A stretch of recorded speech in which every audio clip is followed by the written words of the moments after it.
Working in the ETU is not easy task. It's hefty, it's worrisome, because most of the time when you work at the ETU, you are afraid of being contaminated or infected. Even though we are protected, but sometimes it's not easy because you are always worried. The moment you get sick or you come home, anyone is sick, maybe you feel guilty. I hope I didn't bring sickness home to my family, or I hope I'm not sick. So it's just not an easy thing. But most of the time, when we go to work, we try to comfort ourselves. Sometimes we even call Ebola evangelists, because Ebola has gotten us to go to work, pray in the morning when we dress. Before going in, we pray again. That's all we do. Because I do counseling for the patient at the ETU, so it is difficult. Even when you are there to counsel someone, the time that you will take with no or normal counseling, you gotta be relaxed. But the PPE itself, it can make you to be relaxed.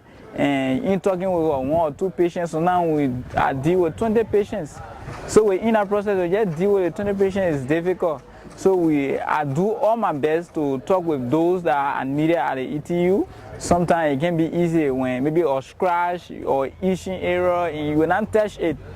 You understand? You will not touch it. So now I'm so uncomfortable with it.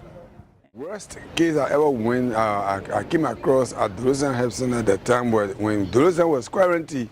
It was where I received over 6 suspected Ebola patients that in fact were presenting all of the signs. When I sent them to the ETU in Monrovia, to be specific, ELA, and they turned them back to me on grounds that there was no space for them. Especially among those people, they have 3 ladies that when they returned them, they were not able to get on both the ambulance. A few hours later, all 3 of them started bleeding profusely in my presence. That one of the worst days, and after a few hours, all of them, after a day rather, all of them passed out.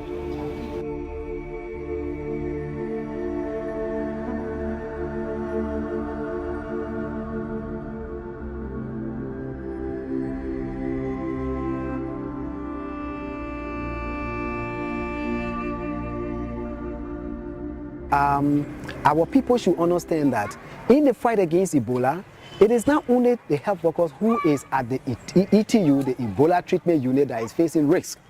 Those who are out of the Ebola treatment unit are also facing risks. And in fact, from records that we have, it is those who are outside of the treatment unit who are more at risk, because outside of the Ebola treatment unit, there are not sufficient training, there are not sufficient equipment, and these are the people who have to differentiate who is who before they can go to the treatment center.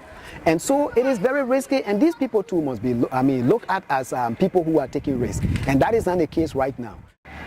We are not really satisfied. Even though when it comes to the passion, you feel satisfied to help your people. When it comes to finances or payment, we are not really satisfied. Because it's risky, we are risking our lives, but we are seeing nothing forthcoming that will say, oh, at least I risked my life, but this is what I've got.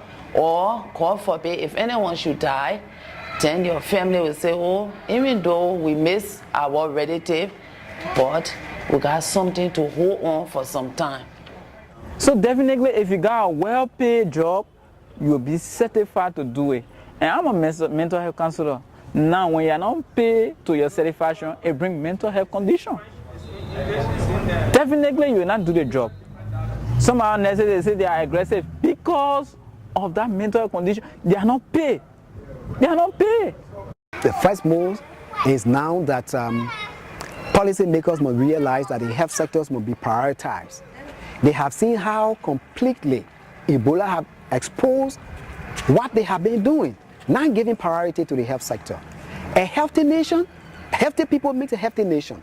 And so if you don't put in sufficient to your health sector and you don't set the priority right, we will always have a collapse system like this whenever issue comes about. Even cholera will come tomorrow and it will cause another havoc.